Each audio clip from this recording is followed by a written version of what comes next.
امریکی اخبار وال اسٹریٹ جرنل کے مطابق سعودی عرب کی قیادت میں خلیجی ممالک نے ایران پر امریکی حملے کی مخالفت کی ہے۔ وال اسٹریٹ جرنل کے مطابق سعودی عرب، قطر اور عمان نے امریکہ کو خبردار کیا ہے کہ وہ ایران پر حملہ نہ کرے، ورنہ عالمی آئل مارکیٹ ہل جائے گی اور اس سے امریکی معیشت کو بھی نقصان پہنچے گا۔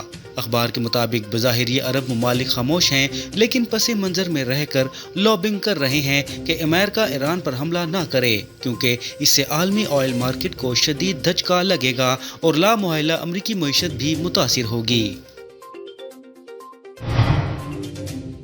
چیئرمین پیپلز پارٹی بلاول بھٹو زرداری کا کہنا ہے کہ سازش کے تحت مہم چلائی جاتی ہے کہ سندھ حکومت نے کچھ نہیں کیا۔ کام نہ کرنے کا جھوٹا بیانیہ بنا کر کچھ قوتیں سندھ کے وسائل پر ڈاکہ ڈالنا چاہتی ہیں، 18ویں ترمیم کے تحت دیے گئے اختیارات واپس لینا چاہتی ہیں۔ تھرپارکر میں تقریب سے خطاب کرتے ہوئے بلاول بھٹو زرداری کا کہنا تھا کہ جو یہ سمجھتے ہیں کہ سندھ کے عوام کی ترقی کا راستہ صرف اسلام آباد سے نکلے گا، تھر کے عوام نے اسے غلط ثابت کر دیا ہے۔ تھر میں پیپلز پارٹی کا کیا گیا کام ان قوتوں کو بہترین جواب ہے۔ ہم نے ثابت کر دیا کہ پیپلز پارٹی تھر کے عوام سے محبت کرتی ہے۔ بلاول بھٹو زرداری کا کہنا تھا کہ کہا جاتا ہے کہ پیپلز پارٹی نے کچھ نہیں کیا، اختیارات اسلام آباد کو دیے جائیں۔ تھر آپ کے سامنے ہے، کوئلہ یہاں کے عوام کا اثاثہ ہے، یہاں اتنا کوئلہ ہے جتنا سعودی عرب کے پاس تیل ہے۔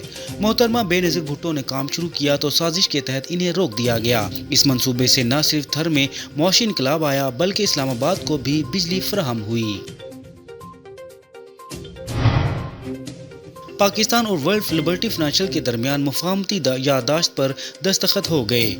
پاکستان اور ورلڈ لبرٹی فائنینشل کے درمیان ڈیجیٹل ادائیگیوں میں جدت کے لیے مفاہمتی یادداشت پر دستخط ہو گئے۔ تقریب میں وزیر اعظم شہباز شریف، نائب وزیر اعظم Ishaq Dar, chief defence of forces field marshal Syed Asim Munir, وزیر خزانہ محمد اورنگزیب، چیئرمین پاکستان ورچوئل اثاثہ جات ریگولیٹری اتھارٹی اور دیگر اعلیٰ حکام نے شرکت کی۔ دوسری جانب وزیر اعظم سے ورلڈ لبرٹی فائنینشل امریکہ کے وفد نے چیف ایگزیکٹو آفیسر چری وٹکوف کی قیادت میں ملاقات بھی کی۔ اس موقع پر وزیر اعظم نے وفد کو ڈیجیٹل پاکستان کے ویژن سے آگاہ کرتے ہوئے کہا کہ ڈیجیٹل کنیکٹیوٹی، شفافیت اور عوامی رسائی حکومت کی ترجیح ہے۔ ڈیجیٹل ادائیگیاں اور مالیاتی جدت ڈیجیٹل معیشت کا اہم حصہ ہیں۔ وزیر خزانہ محمد اورنگزیب نے کہا ہے کہ یہ سچ ہے کہ کچھ فرمز ملک سے جا رہی ہیں اور ہمیں تسلیم کرنا چاہیے کہ ٹیکس زیادہ ہے یا انرجی قیمت زیادہ ہے تو یہ حقیقی مسائل ہیں۔ پاکستان پالیسی ڈائیلاگ سے خطاب کرتے ہوئے وزیر خزانہ نے کہا کہ ٹیکس پالیسی اب وزارت خزانہ کے پاس ہے۔ ایف بی آر کا کام ٹیکس محصولات جمع کرنا ہے، ایف بی آر کی توجہ ٹیکس اکٹھا کرنے پر ہے۔ ٹیکس پالیسی کو ایف بی آر سے لے کر فنانس ڈویژن کو منتقل کیا۔ گزشتہ سال 38 ارب ڈالر کے ترسیلات زر موصول ہوئے اور رواں سال 41 ارب ڈالر کے ترسیلات زر موصول ہونے کی توقع ہے۔ اسلام آباد جوڈیشل کمیشن نے پشاور ہائی کورٹ کے 6 ایڈیشنل ججز کو مستقل کرنے کی منظوری دے دی۔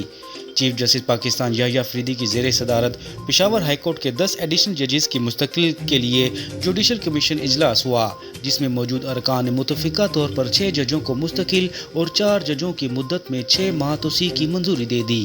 اس کے علاوہ پشاور ہائی کورٹ کے جسٹس محمد طارق افریدی، جسٹس عبدالفیاض اور جسٹس فرخ جمشید کی مستقلی پر غور کیا گیا۔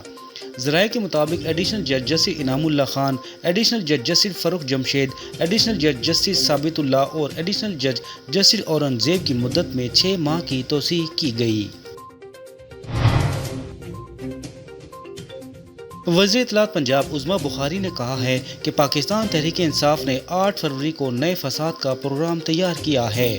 لاہور میں پریس کانفرنس کرتے ہوئے عظمیٰ بخاری کا کہنا تھا کہ پی ٹی آئی دہشت گردی اور فساد سے پیچھے نہیں ہٹ سکتی، ان کی سیاست لوگوں کو اکسانے پر ہی ہے۔ انہوں نے کہا کہ ریڈیو پاکستان پر حملے کی فورینسک رپورٹ میں ان کے چہروں اور آواز کی جانچ پڑتال کی گئی۔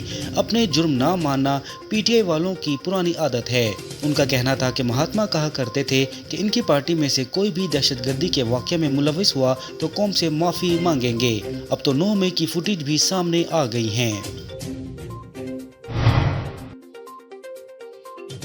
وزیر مملکت برائے داخلہ طلال چودھری نے الزام عائد کیا ہے کہ قومی پالیسی پر ابہام پیدا کرنا ہی پی ٹی آئی کی پالیسی ہے۔